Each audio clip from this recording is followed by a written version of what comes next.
Confirm.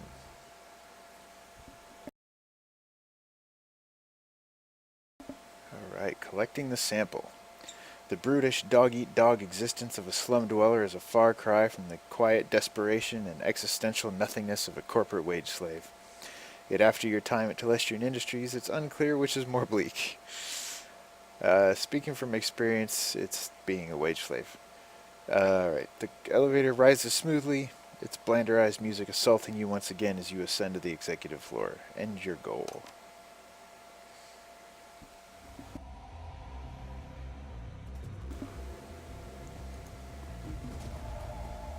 That is the elevator out, I believe. So let's go in here. Should be his office.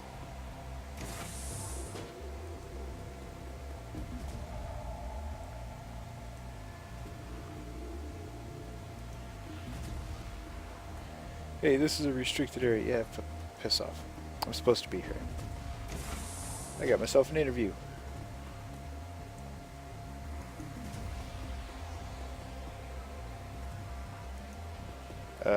But there's no one here. Okie dokie.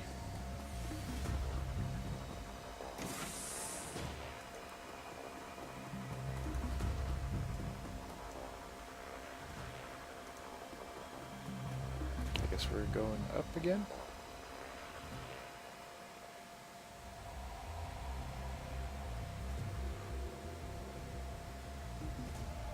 Uh-huh. Detective McCluskey stands smirking, surrounded by armed and twitchy Lone Star officers. Good morning, moron. What do you want, McCluskey? Smirking stops. What I want is to take you into an alley and come out alone, but there's someone who wants to meet you, so we're going for a little ride.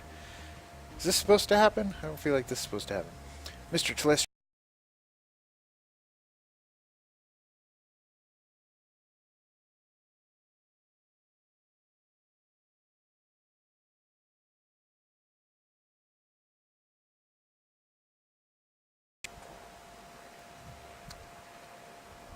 Alright, let's get this over with. I have things to do. Damn, I was hoping to be able to bring you in feet first. I feel like this might not have been what's supposed to happen.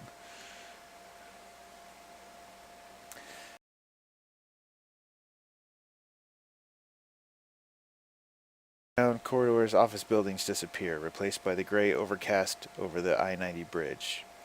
The nylon restraints binding your wrists and ankles, along with McCluskey's whistling to the radio, make for an unpleasant ride. A half hour later, the cruiser hits a whisper-smooth patch of road and a magnificent mansion fills your view, its design a blend of old-world finery and elvish grace. The car pulls to an abrupt halt, and you're dragged down onto the driveway where McCluskey pulls a nasty-looking knife and cuts your bonds. You look up to see you're surrounded by a squad of green-clad ghosts, Special Forces troops from Terran Gear? I don't know. Massaging the feeling back into your numb extremities, you prepare to meet the man himself, James Telestrian III.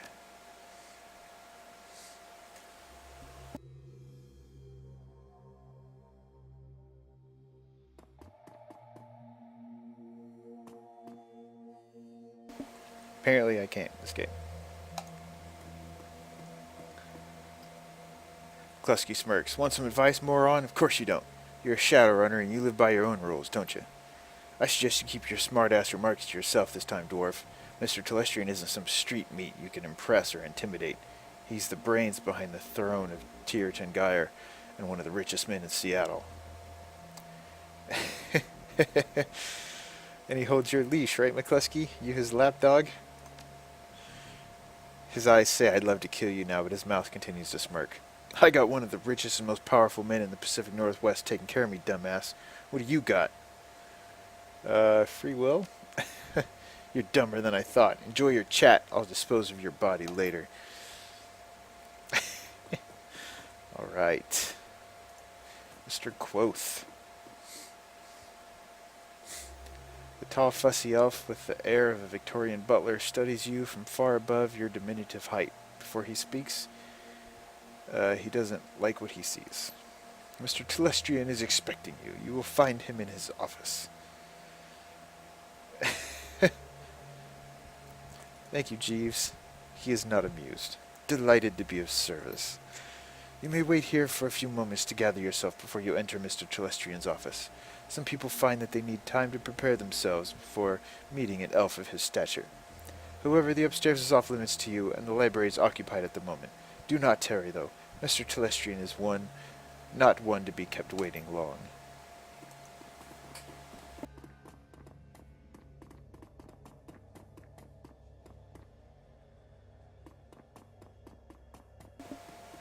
Alright, I think he's in there.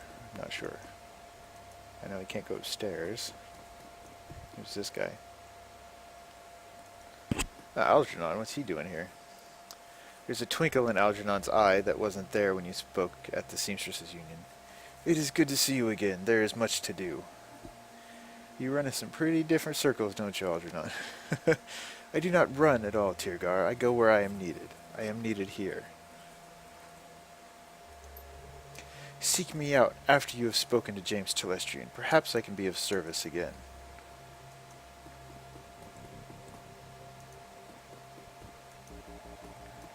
Yep, upstairs is off limits. That's whatever that is.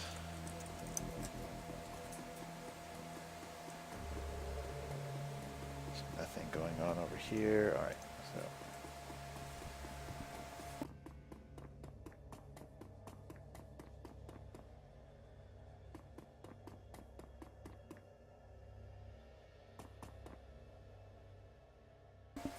As you approach, James Telestrian III looks up from the computer screen built into the surface of his desk, and assesses you. Calculating and cold, a practiced smile comes to his face. He vibes the kind of rich you don't get from Trivid. It's not the clothing or the trappings or the bow before your better's mansion. It's something else, the feeling that you're being categorized as a resource or a liability or a pawn. I've been reviewing the results of your visit to my Seattle office last night. I admit they are impressive. You have generated a considerable amount of damage to my office complex, killed or wounded many of my security personnel, and cost my vice president of security his job. In 24 hours, you have accumulated quite a bill with me, sir. How do you intend to settle your debt?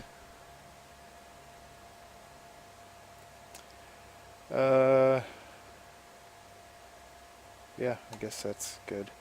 First, some instruction. You do not begin a negotiation by admitting that you have nothing with which to negotiate.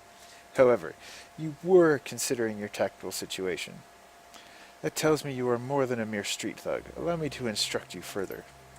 You have one piece of information which you might use as a bargaining chip in the little time you have left to live. Why you took what you took. I am interested to know why you and your team of criminals fought your way through my security teams, up to my private office to access the Matrix and uncover the location of a simple research project. Let's see. Took the Aegis sample to kill giant insect spirits. Let's go with the first one. The most protected item is usually the most valuable. That stands to reason. However, I do not believe it is the case in this instance. I understand that people in your line of work pride themselves on their discretion. It is often the key to survival. But I am attempting to have a direct conversation with someone whose talents I respect, so I encourage you to speak freely. It will save me time and you a great deal of pain. Let me try a different tack. Do you know my cousin Lynn?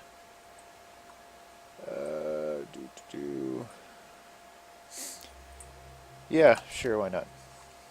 This interview is not two-way. I ask the questions. However, your talents continue to impress.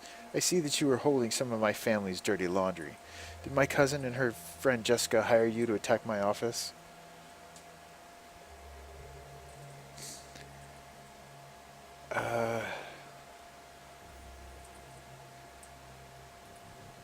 Did they hire you to attack my office? No. Let's see. This one makes no sense. Yes, they hired me to attack your office, but they tried to kill me, so I want to return the favor. No. Let's go with the first one. I see. And what do you believe Project Aegis is, or does? It kills bugs. Big magical bugs. I find your bluntness somehow refreshing. He touches a button on his desk. Mr. Quoth, please ask my daughter to join us. The young pretty elf has dark circles under her eyes and a haunted expression on her face. She recognizes you instantly. It's you! You're the man who helped me escape from the Universal Brotherhood. How did you get here? Telestrian cuts in quickly. Thank you, Marie-Louise. You have confirmed the identity of your rescuer and given me reason to forgive him for his trespasses against me. She looks hungry for your help. I'm glad you're here. Let's see. This guy's your father? Yes, for what that's worth. He's the reason I was at the Universal Brotherhood in the first place. I was running away from him.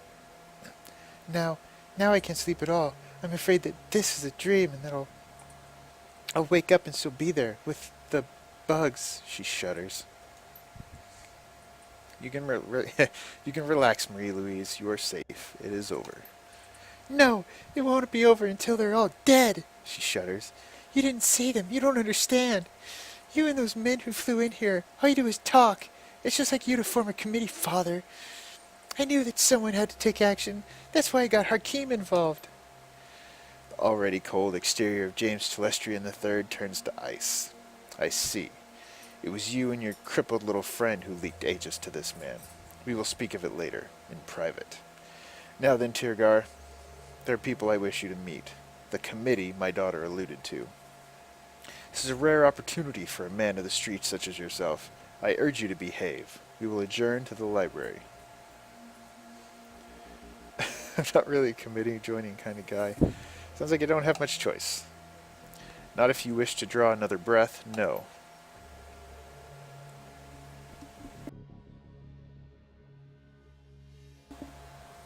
There is a weight in Telestrian's library, a sense of magnitude and of purpose. You are no longer in the presence of mere wealth, you are in the presence of history. That sounds a little overdramatic.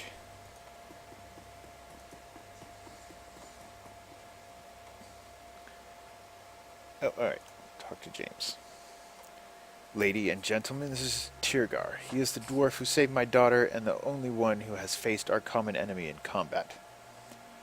Herr Brachus, what does the representative of the great dragon, Lofweir, have to tell us about the magical insect this Shadowrunner uncovered?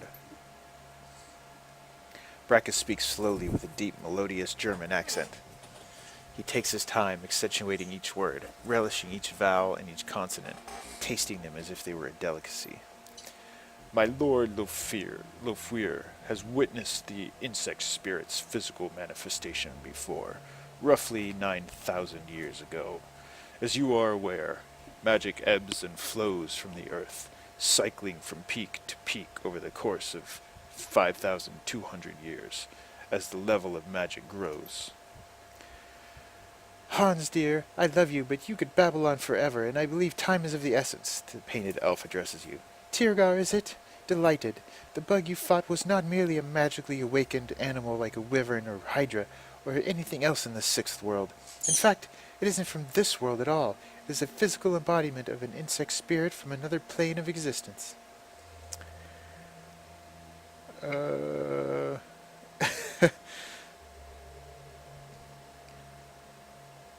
I'm so tempted to do that. Let's do it. Before you go on, I've got to ask, who the hell are you and why are you dressed like that? Excellent question, one I've asked myself many times. Now, an insect spirit can't simply thumb a ride through astral space and show up on Earth late for dinner. Dinner, in this case, being us. Two elements are required to bring one across the void, a shaman and a host. First, the spirit calls upon a shaman, often in dreams. The spirit seduces the shaman with promises of great power. The shaman then accepts the spirit as his totem. Next, the insect spirit requires a suitable host.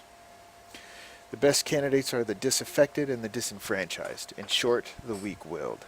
Their minds are the most susceptible to suggestion, which is helpful in making the transformation. As you may imagine, these are the sort of people easily attracted to a cult, such as the Universal Brotherhood. Finally, by performing what has to be truly disgusting ritual, the shaman serving the insect totem implants the spirit into the host, willingly or not. Then it's feeding time. Harlequin is correct.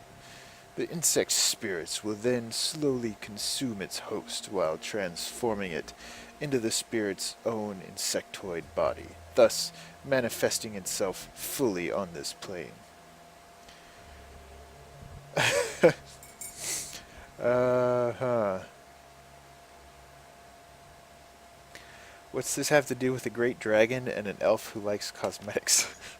Funny kid, but it's no laughing matter. This is bigger than hunting down an insect shaman or putting a few 9mm rounds into a bug. The initial bugs prepare a nest for the summoning of a queen. Once the nest has its queen, she literally explodes with newly manifested insect spirits. They swarm out of the nest, feasting on all the flesh they can find and implanting more insect spirits into the fresh corpses, again and again and again. The room falls silent as they all consider the scenario. Faces grim. Telestrian breaks the silence. This is not an infestation, Tyrgar. It is an invasion. My Lord Lofweir knew this day would come, but he did not know precisely where nor when. Whatever. Your rescue of Mr. Telestrian's daughter has exposed the existence of an insect spirit for the first time in this cycle of the world. Let's see. Then why don't you just fire a cruise missile at the Brotherhood and call it a day? You have engaged the enemy. You know why. The insect spirit is only a resident in the transformed host's body. Conventional weapons can hurt the body and expose the spirit, but the spirit itself exists on two planes. It cannot be destroyed by mundane means, hence Project Aegis. Herr Telestrian's biotechnology and agricultural divisions worked with my Lord Lofweir's thaumaturgical engineers and designed Project Aegis to destroy an insect spirit once it is released from its host. The formula, a fluorescing astrobacteria strain, exists in the physical and astral plane at once and can thus affect the insect spirit. Now that was a mouthful. Did you memorize it, or are you reading it off of index cards? My director of R&D, Diane Ravenwood, will explain how Project Aegis will be used in the field. Dr. Ravenwood? Our weapons specialists have rapidly prototyped a delivery device for the fluorescing astrobacteria strain. They've created some prototype launchers with fire Aegis-filled shells. When fired, the shells will discharge a high-velocity stream of bacteria. In order to destroy one of the bugs, it must first be damaged using conventional weapons, or magic, until the spirit is released from the host body. Then the insect spirit must be shot with the Project Aegis prototype launcher to destroy it.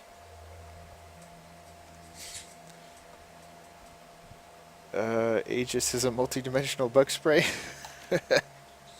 Crudely put, but accurate. We must stop the Universal Brotherhood from summoning a queen, and we must stop them immediately. You are the only one who's been inside their facility, and the only one who has personally fought these creatures before. That, along with your highly effective assault upon my property, indicates that you are the ideal person to lead the attack. What makes you think this Project Aegis will actually work? Oh, Harlequin's a dude? I thought that was a chick. Alright, well... He grins and his red lipstick catches the light, because it has to. Come on, kid. When fate taps you on the shoulder, you've got to pay attention. Unfortunately, she has the nasty habit of tapping you on the opposite shoulder, so that when you turn around, she's on your other side, giggling like a deranged schoolgirl. I hate that. Enough. Are you willing to undergo this mission, Tyrgar?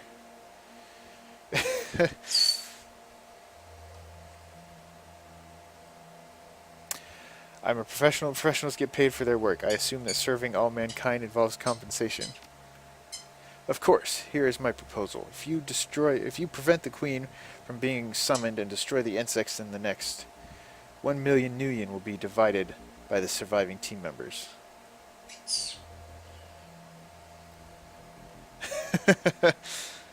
Yeah, what the fuck? Toss a little more money at the shadows.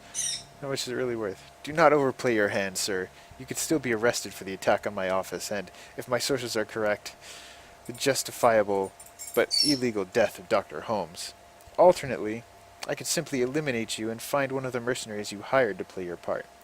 I graciously accept your offer. Excellent. He claps his hand as if seeing the circus for the first time. I love the way that I love the way that the short-lived are willing to die even faster. It's very inspirational. Brachus raises his hand and Harlequin's clapping instantly stops. There is one final note, a warning, if you will. You have seen the danger the insects represent, but you have not witnessed the shaman's power. The shaman must tap into a powerful source of magic in order to summon a queen. We do not know what abilities that power source will grant. Beware of the insects, but do not underestimate the shaman. Hey, don't scare the kid, Hansel. We still need him to go on the mission. By the by, I'm coming with you, Tirgar. I wouldn't mind seeing these creatures for myself. I missed him last time. Telestrian will bankroll you so you can hire the rest of the team. Find me when you're ready to go, and we'll bug right out of here. He sighs. Yes, speak with Harlequin when you are ready to depart. If you wish to acquire additional supplies for your mission, find my assistant, Quoth. He is highly resourceful. Okay, so I need to hire dudes. Is this Quoth? Yeah, I'm curious to see what kind of supplies we got going. We got, come back here. Stop running. God damn it. In addition to the Aegis-loaded launchers we will provide, I am authorized to outfit you with anything from weapons to supplies to clothing. Let's see the gear. What have I got? I've still got my weapons. I could probably do with another med kit. Actually, let's just, can we move that into the... Alright, well, I guess we're fine.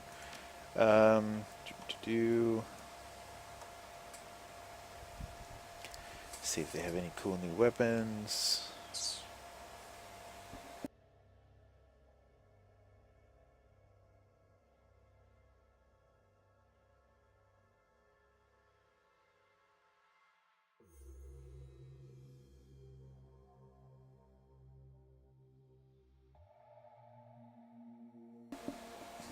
Are those better than the ones I have?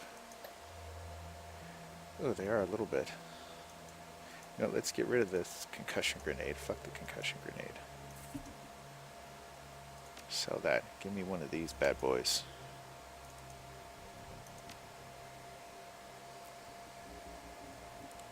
Well, a phosphorus grenade could be fun too. Ooh. Yeah, I'll take a couple of these. Alright, confirm. Yeah, let's get rid of that one. Put that one in place. Nice. Show me the outfits. Nope, nothing better than I've got, so we're good there. Let's see what cyber he's got. Show me what you have. Let's see here.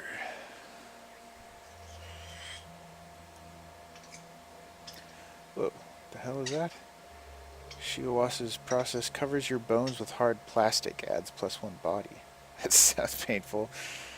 Like Wolverine, only plastic instead of adamantium. Which doesn't sound nearly as cool. I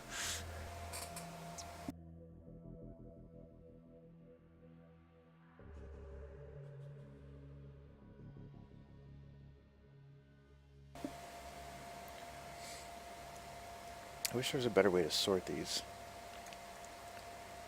Essence oh, that's true. I don't have that much essence. I got 3 essence left.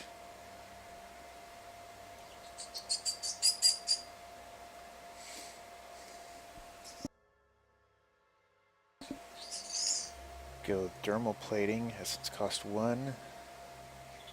That's not too bad. +2 armor, +1 body. Ares unique high-tech dermal armor plating implants. That's only 1 essence. Yep, that's let's go ahead and throw that in. Got 2 essence left. Got one in one leg. We should do the other leg. That one costs 2. This one's strength is 5 XP.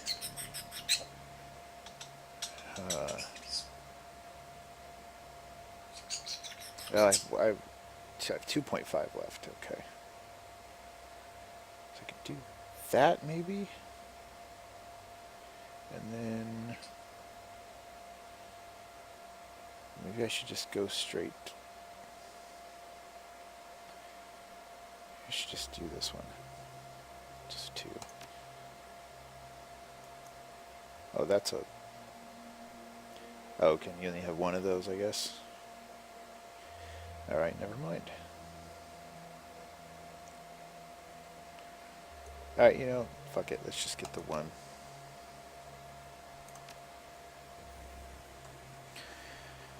Alright. Good there.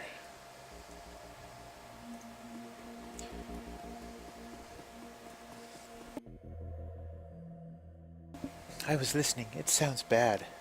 Yep. Thank you for everything. Could be worse. Could be raining. She smiles. It's Seattle. You look like you have a question. Why were you locked up at the Universal Brotherhood? Father didn't approve of my boyfriend and tried to scare him off. Something went wrong and Hakeem ended up in a wheelchair. Father covered the whole thing up and lied to me about Hakeem. He told me horrible things, her jaw clenches, and I believed him. My Aunt Lynn told me the truth about Hakeem and how my father lied. She preyed upon my anger. I was so disgusted with him. It was easy for her to get me to leave and join her new family at the Universal Brotherhood. Yeah, why did they want you? Aunt Lynn was very excited to have me there, almost manic. She talked about the inner circle and how I was going to be at its center. She said I would be their queen. The way she spoke, it was as if she'd seen God or something. Her eyes close and she hugs herself tightly. But it's not God she sees. It's bugs. Only bugs. Was it Hakeem who helped you in the Matrix? She smiles, in love. Yes, even after my father ruined his life and convinced me to hate him, he's still been watching over me. My angel in cyberspace, Baron Samedi. After we escaped, I told Hakeem about the Brotherhood and about the bugs. It was his idea to steal Project Aegis so you could go back into the Universal Brotherhood and exterminate the bugs. But I don't know how he knew about it. Baron Samedi just knows things. So what did Hakeem tell you about us breaking into your father's office? Nothing. I haven't spoken to him since last night. Why? What happened? Let's see. He hasn't contacted you? Now, did something happen to him? I don't know. I'm sure he's okay. He was in the Matrix all the time. That's what I thought. Hakeem is amazing in the Matrix. I'm sure I'll hear from him soon.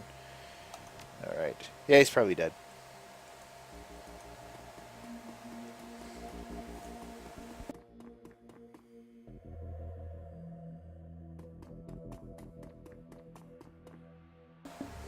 May I provide spells, spirit foci, or fetishes to help you on this critical quest? I have some questions.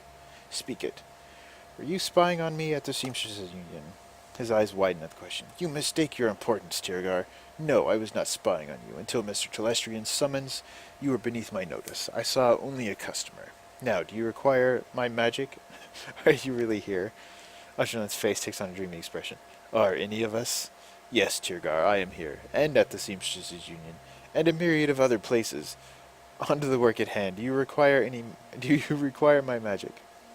Who are you? I'm a peddler of magical spells, spirits, and foci, nothing more. Truly? No. Do you require my magic? No, I'm good.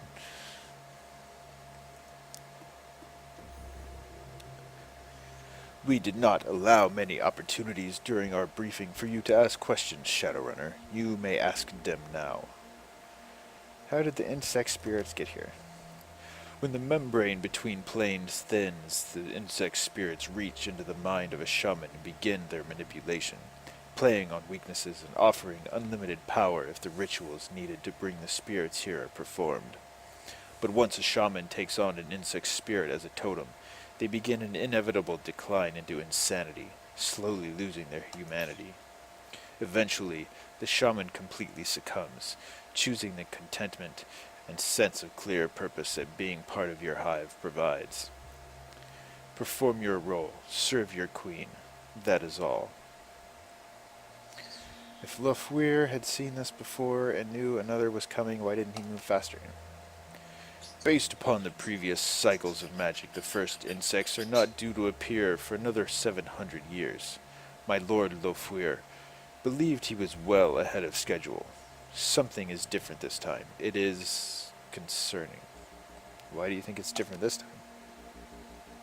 Perhaps it is due to the population of humans and metahumans on Earth being so much higher than in previous ages.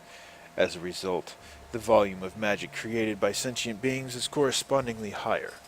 Or perhaps it is the density of the population coupled with the advances of society and technology that has altered things. Magic has never returned to a world like this one before. The density of sentient creatures, coupled with the density of information, coupled with the new concept, the technological persistence of memory, heightens the society's existential angst. Thus, more people realize how truly horrible existence is, simultaneously. That, in itself, may be a form of magic. Lofweir is studying the question now. What's it like to serve a great dragon? German's man's eyes narrow. Do not misconstrue my relationship with Lord Lofweir. I do not serve. Where do the insect spirits come from? As the level of magic in the sixth world grows, for lack of a better word, the distance between the various planes of reality decreases. When the membrane between the planes is thin enough, ritual magic may be used to draw beings from one to another. Alrighty. Yes, good luck.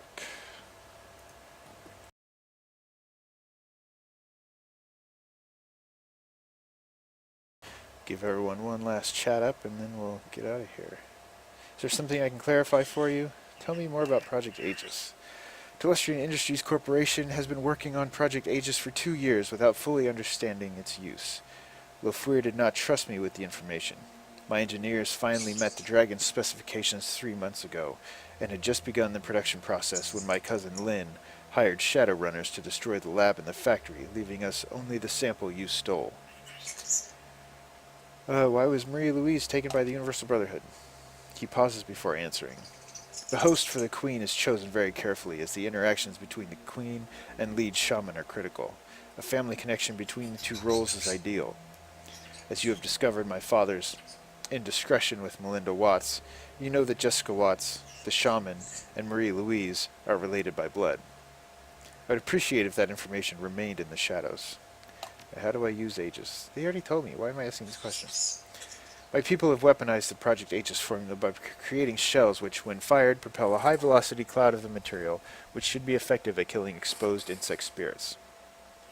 There are more effective ways to deliver Aegis, obviously, but time was of the essence, and I needed to improvise. Alright. Go talk to McCluskey.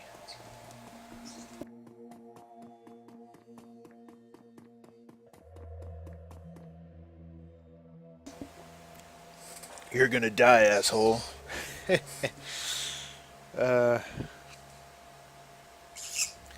Happy? Mm-hmm. Alright, well, that was an enlightening conversation. Let's go. Get the F out of here.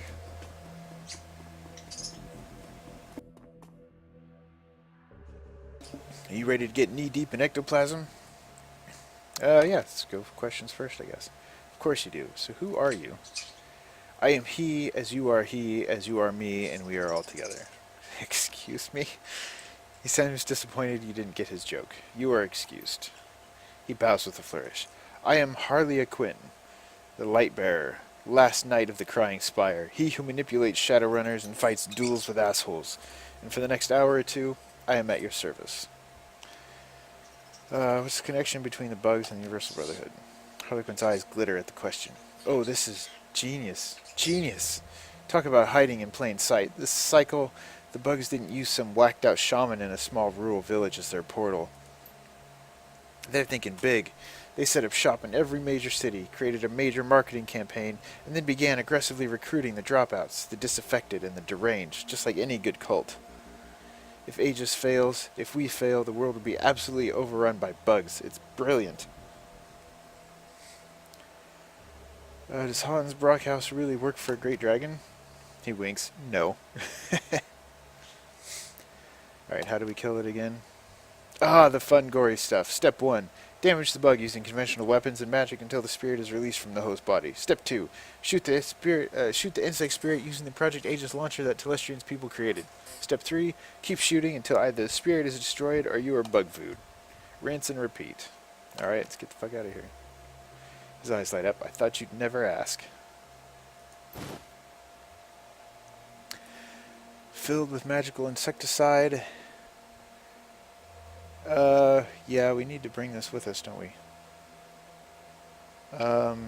Fuck, which one's my good shotgun? You know, let's just get rid of the rifle, because I know I don't really use that, so... I suppose you should know, Telestrian's technicians only had time to create a few prototype Aegis launchers. I'll be taking one, naturally. Another is for you. Treat her well. If you want additional bug-splattering firepower, James has agreed to allow one of his personal elite guard to accompany us with the final prototype weapon. And now let us away. We have a date with Destiny, and she doesn't like to be kept waiting. Alright, here we go. Hiring some dudes. Do you take Coyote again? I don't know. What's this guy got? Ooh, he's got healing. Perfect. This dude, yeah, he's got the Aegis, which will come in handy probably. Oh, and a couple of really good health kits, yeah. So I can take him. Yeah, fuck it, let's take Coyote too. Cheap. Cheap is good. Nephilim Network. Oh, fuck, these dudes are expensive. And not that great looking, as far as I can tell. Yeah, we're fine. Let's go.